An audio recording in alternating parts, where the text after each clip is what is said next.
In this video, we're going to show how to create a polynomial if we know something about its zeros.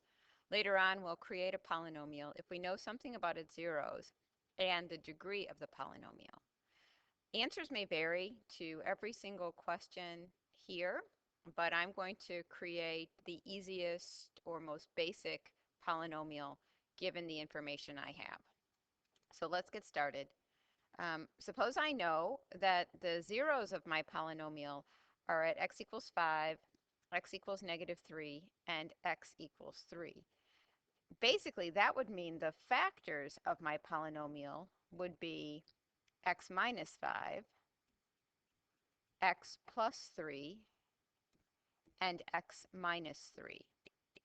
Once I have factors, I can multiply those factors and create the polynomial.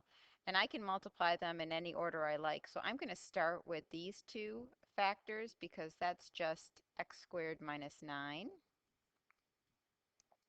And then I'm going to multiply that by my x minus 5 and get x to the third minus 5x squared minus 9x plus 45. So that's one possible polynomial. If you're thinking, how could she make others? I could make others by putting any coefficient I wanted here, positive, negative, 3, a half, 2/5. I could also do it by adding additional factors. Like if I said, I want more x minus 3s, I could put in another x minus 3 or another x minus 5. I can't add new factors, but I could add repeats of the same factor and still meet this condition.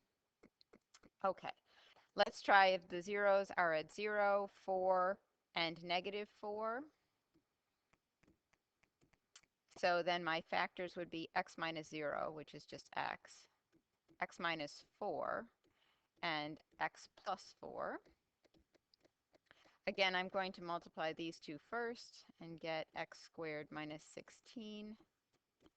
Multiply that by my x and get x to the third minus 16x. That would be a polynomial, the most basic polynomial that has those three zeros.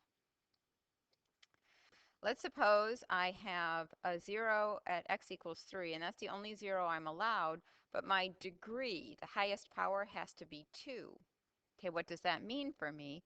Well, x minus 3 has to be a factor, but it's the only factor I'm allowed. So if I want degree 2, I'm going to have to put two identical factors up there.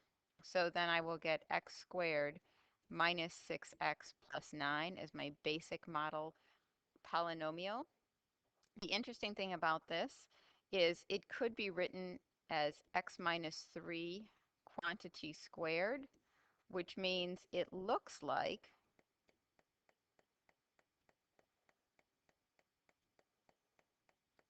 a parabola.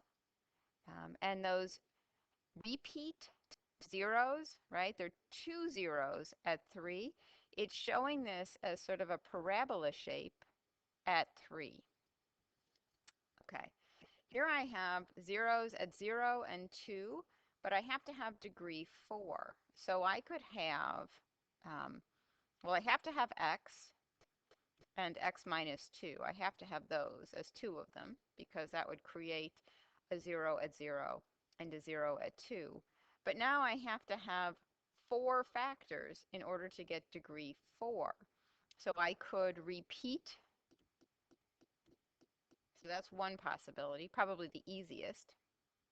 I could do 2 factors where the 0 would be 0 and 2 factors where the 0 would be 2. That would be fairly easy. The most difficult one would be if I had one factor that's at x, so 1 0 at 0, and 3 zeros at 2. That would be the most difficult because it would require the most FOIL work. This one would be x to the fourth minus 2x to the third. This one would be, let's see, this is x squared minus 4x plus 4 multiplied by x squared. So I'd get x to the fourth minus 4x to the third plus 4x squared. This one is going to be a lot of work. So I'm not going to do it to save you some time, but I would have to do a lot of FOIL work. I want to show what these would look like because they're interesting to look at. Notice that they do have degree 4, and this one would have degree 4 because x times x times x times x is going to put x to the fourth in the front. This one, which looks like x cubed x minus 2, would have a 0 at 0 and a 0 at 2. It's x to the fourth with a positive leading coefficient, so both ends are going up. See, I'm bringing in information from the other video. At 0, right, this has to look like x cubed. Maybe not right side up or the way it's supposed to be, but it needs to look like x cubed. So it's going to come through here looking like x cubed. And at x minus 2, since it has no power, it's going to come through there looking like a line. So somewhere around here, I must have turned around and headed out here like a line. So we have in a what they call a small neighborhood of 0, it looks like x cubed. And in a small neighborhood of 2, it just looks like the line x minus 2. Okay, this one, which is x squared, x minus 2 squared, right, in its factored form. Let me move this down. Oops. Let me move this down. Okay. This one, again, it has a 0 at 0. It has a 0 at 2. It's x to the fourth, positive, so both ends go up. But in this case, at 0, it's going to look like a parabola. So it's going to bounce off like a parabola. See, it looks a little like a parabola here. And at x minus 2, it has to look like a parabola. So somewhere it has to turn around and make a parabola here and connect with its end. Now it looks a little wobbly here, but in a small neighborhood, we see a parabola look and a parabola look. This one, which I didn't multiply out, looks like x times x minus 2 cubed. Okay, still zeros at 0. And at 2, if I multiplied it out, it would be a positive x to the fourth. So both ends go up. At 0, I just need to look like a line. So it's just going to come straight through here.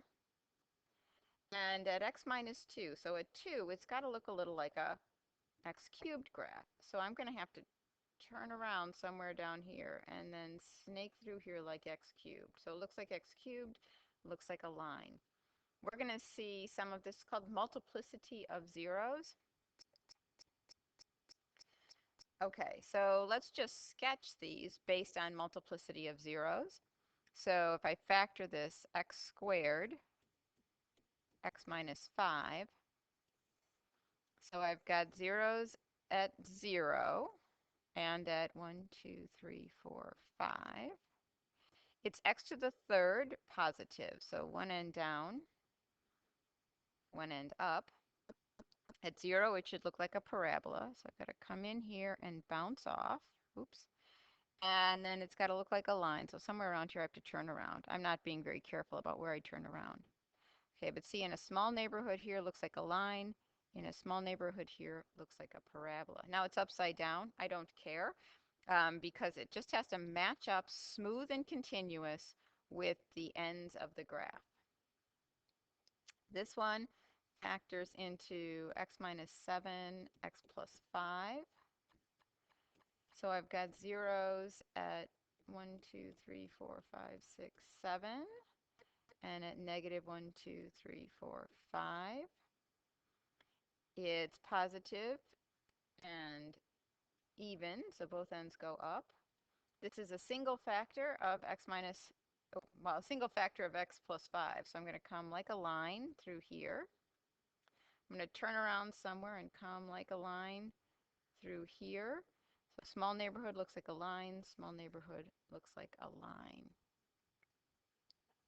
Let's sketch a few more things that have already been factored.